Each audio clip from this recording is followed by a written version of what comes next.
Dear students, welcome to our channel. Today we will study worksheet number 40 Social Science class 7. Topic है बच्चों मानव पर्यावरण अनोन्य क्रिया उष्ण कटिबंधीय एवं उपोष्ण प्रदेश। उष्ण कटिबंधीय और उपोष्ण प्रदेश के बारे में स्टडी करेंगे। विश्व में सभी स्थान एक समान नहीं है। कहीं सूखे रेगिस्तान है, कहीं बर्फीले प्रदेश तो कहीं गर्म नम वर्षा वन है। किसी जगह पर रहने वाले लोगों के रहन सहन का तरीका भी उस स्थान के विशेष के अनुसार होता है। आने वाले कुछ कार्यपत्रकों में हम विश्व के कुछ प्राकृतिक प्रदेशों उष्णकटिबंधीय एवं उपोष्ण प्रदेश के निवासियों के बारे में पढ़ेंगे। उष्णकटिबंधीय प्रदेश कर्क रेखा और मकर रेखा के मध्य में स्थित हैं। आइए अमेजन बेसिन के बारे में उदाहरण से जानते हैं। अमेजन बेसिन में जीवन, भौगोलिक स्थिति देखते हैं इसकी। यह विश्व का सबसे बड़ा नदी बेसिन है। ये देख सकते हैं अमेजन बेसिन। यह दक्षिण अमेरिका महाद्वीप में स्थित है। कौन से महाद्वीप में है? ये दक्षिण अमेरिका महाद्वीप में स्थित है। भूमध्य रेखा के 10 डिग्री उत्तर से 10 डिग्री दक्षिण के बीच में ये स्थित है, इसलिए इसे भूमध्य रेखीय प्रदेश कहते हैं। अमेजन नदी इस प्रदेश से होकर बहती है। अमेजन नदी इस प्रदेश से होकर बहती है, इसलिए इसको अमेजन बेसिन कहा जाता है। यह नदी ब्राज़ील के भागों, पेरू के कुछ भागों, बोलीविया, इक्वाडोर, कोलंबिया और वेनेजुएला के कुछ भागों से अपवाहित होती है।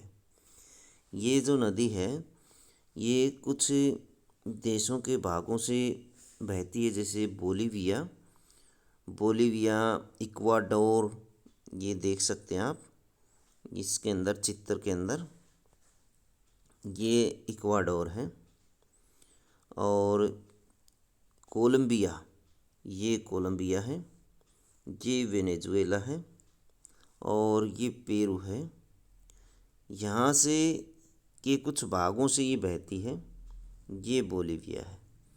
तो इनके कुछ भागों से बहती है, ये कुछ हिस्सों में बहती है ये नदी। अमेजन नदी पश्चिम में पर्वतों से निकलकर पूर्व में अंध महासागर में पहुँचती है। कहाँ से निकलती है? पश्चिम से निकलती है। पश्चिम के पर्वतों से निकलती है और अंध महासागर तक पहुँचती है। अमेजन नदी में बहुत सारी सहायक नदियाँ मिलकर अमेजन बेसिन का निर्माण करती हैं।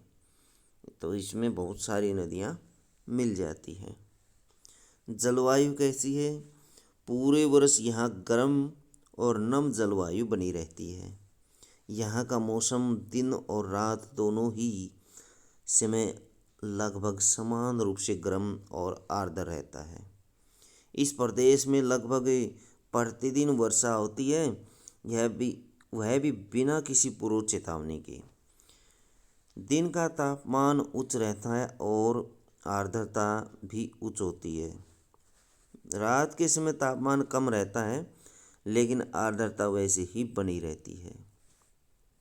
ये आप चित्र में देख सकते हैं अमेजन नदी, अमेजन बेसिन। रोचक तथ्य देखिए इससे संबंधित। जब स्पेन के अन्वेषकों ने इस नदी की खोज की, तब सिर पर सुरक्षा कवच, हेड गियर एवं घास के स्कर्ट पहने कुछ स्थानीय आदिवासियों ने उन पर आक्रमण कर दिया। इन आक्रमणकारियों ने उन्हें प्राचीन रोमन साम्राज्य के अमेजोन्स नामक महिला योद्धाओं के आक्रामक समूह की याद दिला दी। इस प्रकार यहाँ का नाम अमेजन पड़ा। सहायक नदियाँ, यह छोटी नदियाँ होती हैं जो मुख्य नदी में मिलती हैं। यहाँ पर छोटी छोटी नदियाँ होती हैं जो मुख्य नदी में मिल जाती हैं।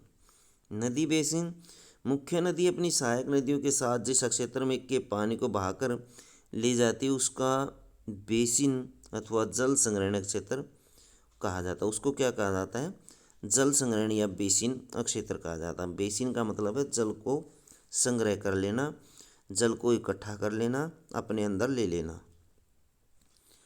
तो कुछ क्वेश्चन है इससे संबंधित। क्वेश्चन नंबर 1, उष्णकटिबंधीय प्रदेश का भौगोलिक विस्तार क्या है? तो इसका भौगोलिक विस्तार आप लिखेंगे, यहाँ का भौगोलिक विस्तार क्या है? तो ये आप विस्तार लिख सकते हैं, यहाँ की भौगोलिक स्थिति लिख सकते हैं। तो भौगोलिक स्थिति के अनुसार उष्णकटिबंधीय का इन्होंने पूछा, उष्णकटिबंधीय प्रदेश का भौगोलिक विस्तार जो है वो कर्क रेखा और मकर रेखा के मध्य में स्थित है। उष्णकटिबंधीय प्रदेश ये कर्क रेखा और मकर रेखा के बीच में स्थित है। अमेजन बेसिन किस महाद्वीप में स्थित है? तो ये किस महाद्वीप में स्थित है? ये दक्षिण अमेरिका महाद्वीप में स्थित है। ये है दक्षिण अमेरिका महाद्वीप में स्थित है। अमेजन बेसिन की जलवायु को ध्यान में रखते हुए आप किस प्रकार की पोशाक को पहनना पसंद करेंगे?